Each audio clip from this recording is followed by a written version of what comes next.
morning, learners! I am Teacher Daria and welcome back to DAIHS Science Channel.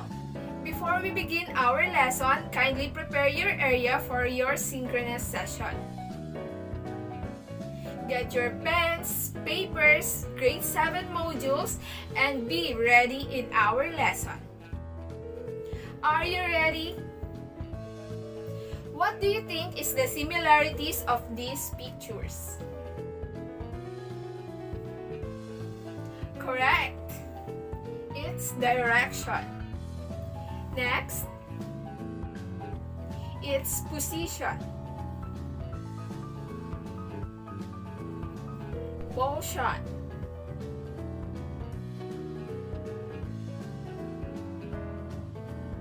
Displacement and the distance. So our topic for today is all about the motion in one dimension, which have these three subtopics. These are the distance and displacement, the speed, velocity, and acceleration, and the take charts and motion graphs. What did you observe in this picture? Very good! The picture shows or illustrates the movements or emotion. What is motion?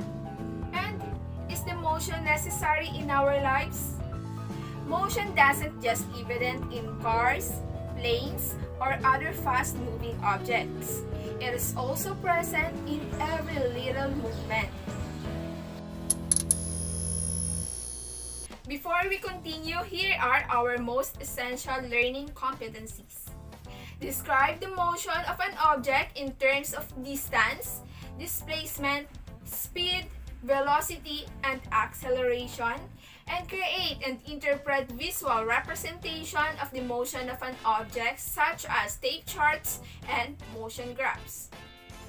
At the end of our lesson, you are expected to describe the motion of an object in terms of distance and displacement, describe the motion of an object in terms of speed, velocity, and acceleration, and create and interpret visual representation of the motion of an object such as tape charts and motion graphs. What do these things have in common? Very good! This picture shows a change in position or location, or it shows a motion. As the object changes in position, the distance is covered and the direction is taken. However, when the object is not changing its position in a given time interval, the object is said to be at rest and means did not undergo in motion. Remember that the motion is a change in position in a given time. And to identify that the object is in motion, we need to find out how far did an object travel. So, we have two ways in measuring how far does the object travels. First, by measuring the total length of the path traveled by an object, which we call the distance. And second, by measuring the shortest distance between the initial position to the final position of an object, which we call displacement. Let us now further understand the difference between the distance and displacement in this given example. Richard drove to the east at 2 km and then 1 km south and 2 km west to reach his home. How long did the total distance traveled? So, Richard traveled at the total distance of 5 km. It is the summation of 2 km east, 1 km south, and 2 km west to reach his home. To find the total distance, we need to add all the length of the path covered by an object. dt represents the total distance and d1 for distance 1, d2 for distance 2, d3 for distance 3, and so on. So we must remember that the value of a distance is always positive and the standard unit of distance is meter. The displacement, on the other hand, is the shortest distance from the initial position to the final position, plus the direction. So Richard has the displacement of 1 kilometer south. Unlike distance, displacement can be positive, negative, or zero. There are two quantities involved in motion. They are the scalar quantity and the vector quantity. The total distance that Richard traveled was 5 kilometers, while his displacement is 1 kilometer south. So what did you observe based on the distance and displacement he took? Very good. Distance measures the length, and the displacement measures the length with direction. Plus, the distance covered by Richard is longer than his displacement. That describes the two quantities of motion, the scalar and the vector. Distance is a scalar quantity which only tells a magnitude, a number of length taken, while displacement is a vector quantity that has a magnitude and direction. Let's widen our understanding about distance and displacement by answering this question.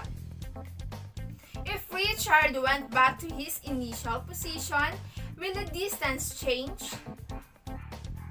Yes, the distance changed to 6 kilometers, which is the sum of distance taken from 2 kilometers east, 1 kilometer south, 2 kilometer west, and 1 kilometer north.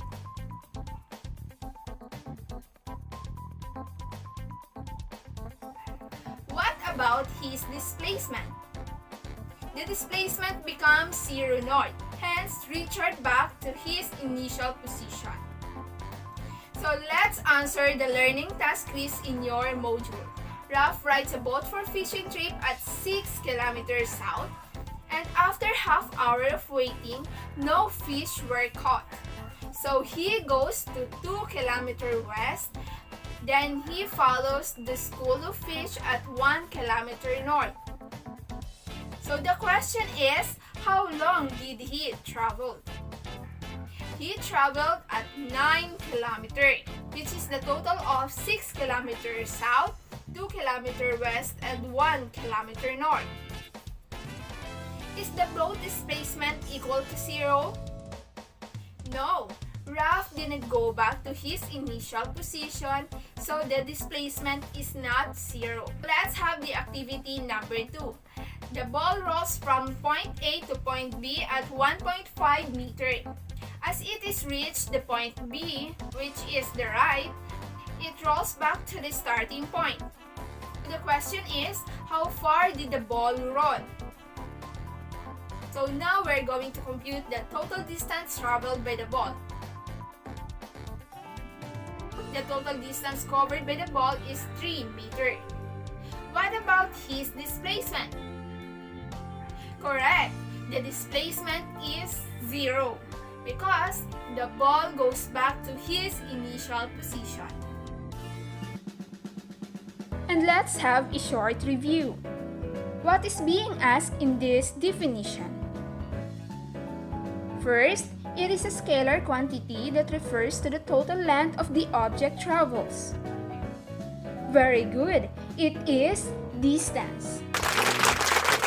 Second, it is a change in position over a particular period of time. Nice! It is motion. And lastly, it is a vector quantity that refers to the shortest distance from the point of origin to the point of destination, and it has direction. Very good! It is displacement. How about these questions? Can displacement be equal to distance?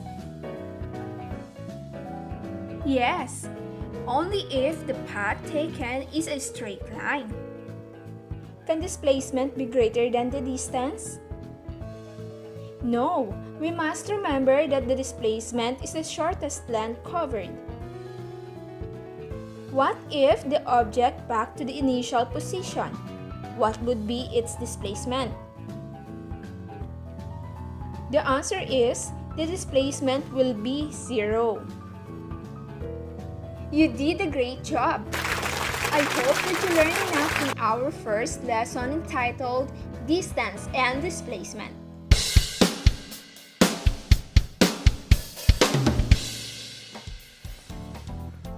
We already done in describing motion using how far an object traveled or by finding the distance and displacement.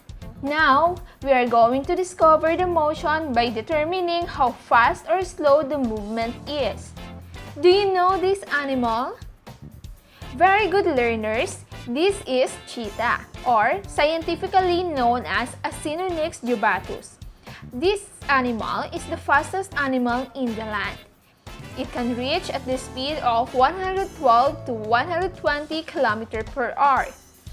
From a standing start, a cheetah can cover a distance of 460 meters to 1,500 feet in 3 seconds. Its fastest speed is an advantage as predator. Kindly answer these questions.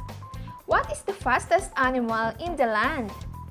And how far does it cover for 3 seconds? What did you observe in these following pictures?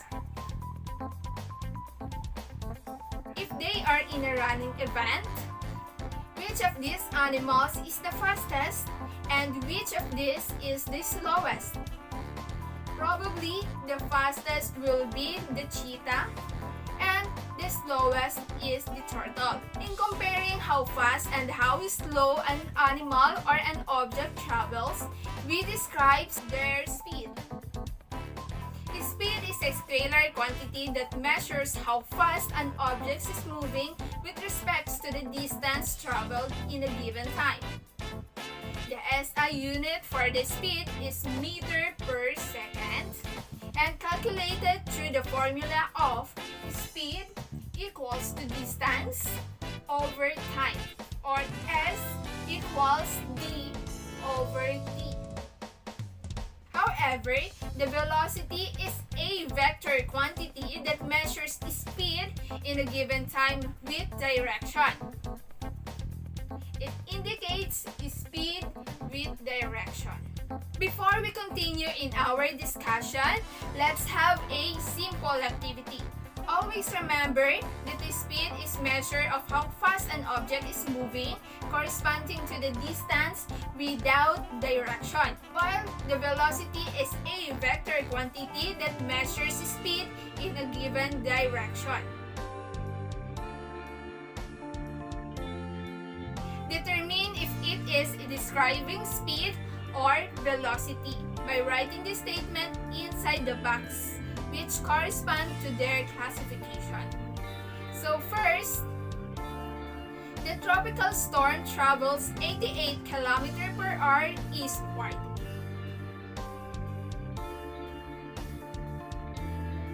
Second, Jacob ran in 10 meters in 10 seconds. Third, Jane moved the plate 50 cm to the right in 3 seconds.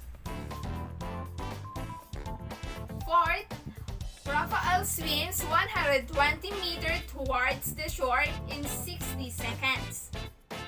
And last is a ship cruising 34 miles per hour.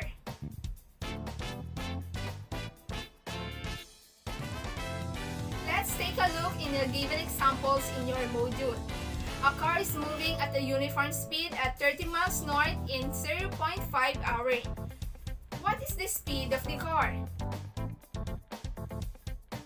The given are the distance, which is equivalent to 30 miles north, and the time, which is 0.5 hour. And let's solve this problem. The formula is speed is equal to distance over time, and we have 30 miles over 0.5 hour, and the answer is 60 miles per hour. So the speed of the car is 60 miles per hour. Can we find the velocity of the car? Yes, because the direction is given. And the velocity of the car will be 60 miles per hour north. Have you ever experienced riding in a car or a vehicle that suddenly speeds up? What do you call such motion? What do you call if the car is slowing down? So, if the car is speeding up, it is called acceleration. While the slowing down of a car or a vehicle is called deceleration. Let's have a short recall by choosing the letters of the best answer. Which of the following terms does not describe the motion? A. Time. B. Speed. C.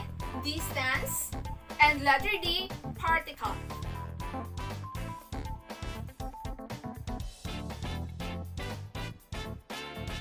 What might happen to the displacement of an object if it goes to the destination and then back to the starting position? Letter A. The displacement will be doubled.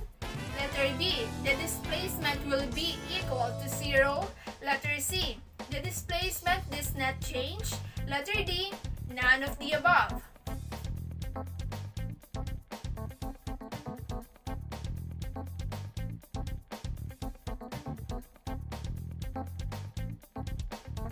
Number 3 is, the following are the scalar quantities except A.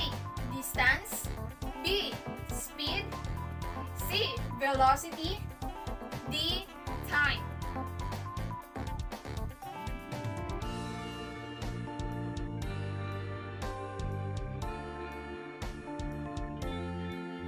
Alteo walks 5 meter east, 2 meter south, 4 meter west, and 2 meter north.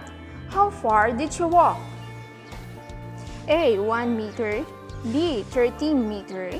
C. 1 meter per second. D. 13 meter per second.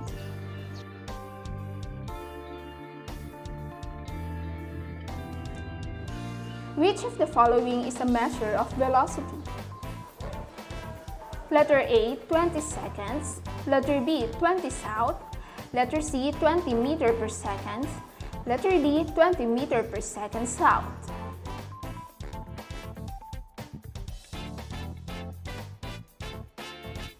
I hope that you have a wonderful learning about the motion in one dimension. Have a wonderful day. Don't forget to pray your works, and God bless.